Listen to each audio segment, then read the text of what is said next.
सोमनाथ सिंघा रॉय जी, अब कहा जाता है कि प्रधानमंत्री जिस तरह की भाषा को इस्तेमाल करते हैं शायद नहीं करनी चाहिए। मुझे बताइए, आज ममता बनर्जी ने प्रधानमंत्री के शान में क्या शब्द कहे? पिंटू बाबू को गुस्सा क्यों आता है? संदेश खाली में और शाहजहां शेख के बारे में जो हुआ बंगाल में, वो सबको, पूरी देश ने देखा और महिलाओं ने देखा संदेश खाली की। कोई सुनने वाला नहीं था उनकी। तृणमूल कांग्रेस के कार्यालय में इस तरह का शोषण होता था, कोई बोला नहीं, कोई कंप्लेंट लेने को तैयार नहीं था। आज जो हुआ है कोर्ट्स के बाद, वो सब देख रहे हैं। उसके बाद ये सवाल तो उठेगा ही कि क्या सिर्फ वोट बैंक की वजह से शाहजहां शेख को बचाया जा रहा था?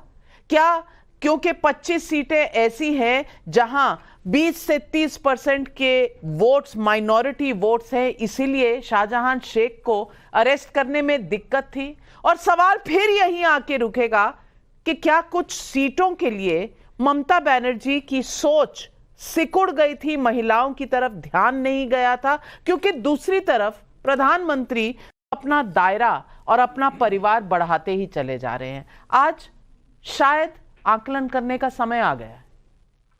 नबिका जी, पहली बात, मैं तृणमूल कांग्रेस का कोई लीडर नहीं हूँ। बंगाल में रहने वाले करोड़ों आदमी जो ममता बनर्जी को मां मानते हैं, मैं उसमें से एक। तृणमूल कांग्रेस का कोई बूथ स्तर में भी मेरा कोई पद नहीं है, तो मैं तृणमूल कांग्रेस का लीडर नहीं हूँ। मैं बंगाल में रहने वाले एक आम आदमी हूँ। बस बात आप लोग लिख रहे हैं यहाँ पर तृणमूल कांग्रेस के लीडर, ये गलत है। दूसरा बात जो है, मैम, कल मोदी जी का भाषण सुन रहा था, मैं उनका फैन हूँ, उनका भाषण सुन रहा था मैम। वो उन्होंने बोला है, उन्होंने जब छोटा सा बच्चा था तब झोला लेकर निकल गया था, रास्ते में कोई पूछते थे उनको खाने का बारे में, वो खाना मिलता था, वो खाना खाते थे। वो था एक जमाना मैम।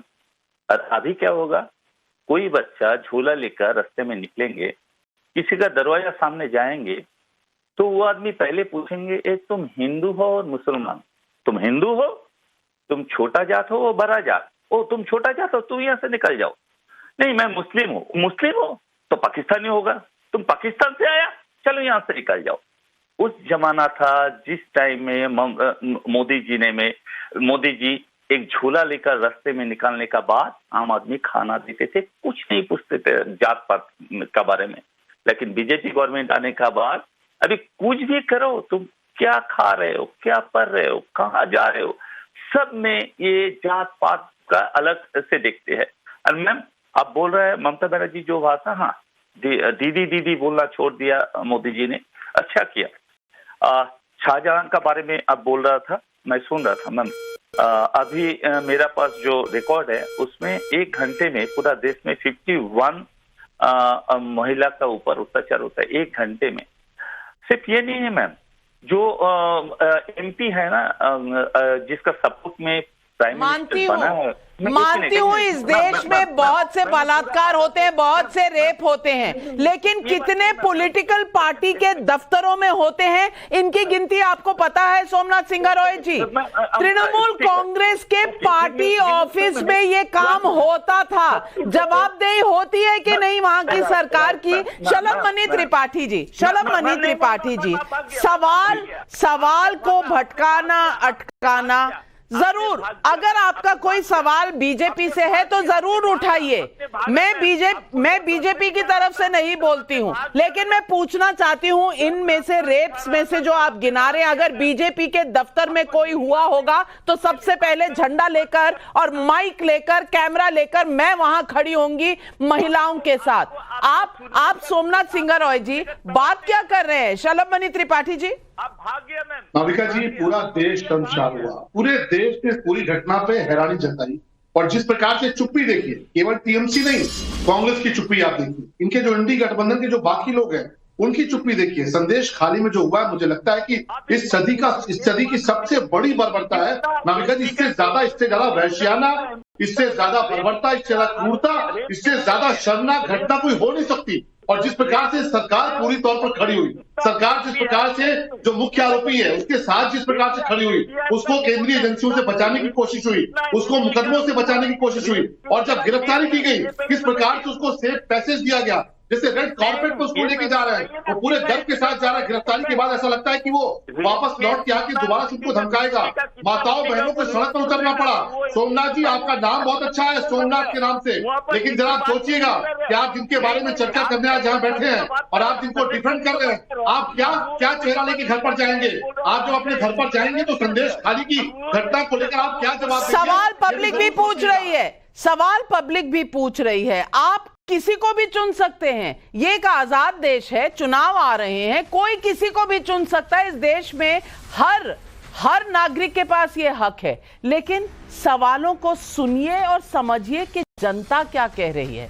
सुधीर दिल्ली से सवाल पूछ रहे हैं, यही वो कांग्रेस थी जिसने राष्ट्रपति चुनाव के समय द्रौपदी मुर्मू जी का विरोध किया था। आज राहुल गांधी उन्हीं आदिवासी राष्ट्रपति के नाम पर जाति की राजनीति करने का लाभ क्यों उठाना चाहते हैं? लोकेश जिंदल जी जवाब दीजिए।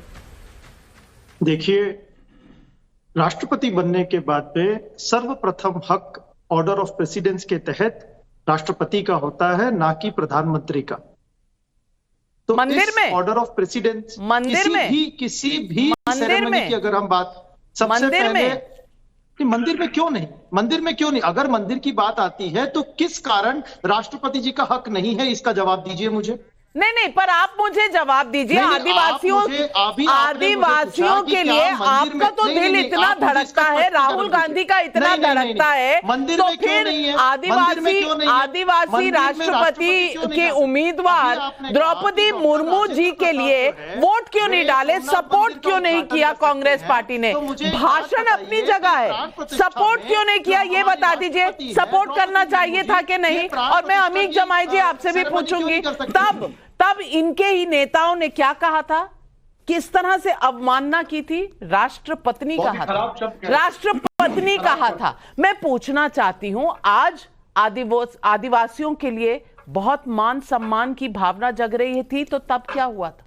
देखिए, राम कोविंद जी हमारे प्रेसिडेंट रहे हों पहले के या द्रौपदी मुर्मू जी, सभी जानते हैं कि वो एक स्टेम प्रेसिडेंट ऑफ इंडिया उनको बनाया गया, क्योंकि किसी भी विषय में पूरे देश में महिलाओं के साथ, चाहे वो ट्राइबल महिलाएं हों, चाहे वो दलित महिलाएं हों, कुछ भी हुआ हो, कभी इनकी जुबान जो है चली नहीं।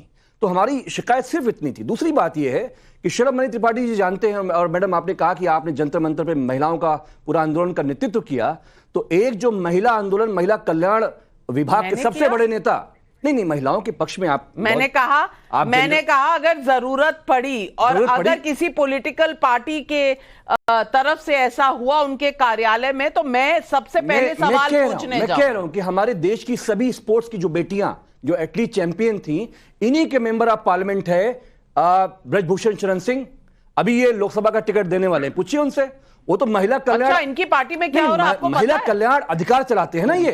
दूसरा, ये जो बाराबंकी का मेंबर ऑफ पार्लियामेंट है रावत, उसका वृत्त चित्र पूरे देश में चल रहा है। गायत्री प्रजापति, ये तो वो जेल काट रहे हैं, ये कब भेजेंगे जेल उनको बताइए आप। जो आपने आंदोलन चलाया, इन्वेस्टिगेशन है उस पर क्या हुआ? शलभमणि त्रिपाठी जी जवाब दीजिए, जनता के सवाल और है, जनता के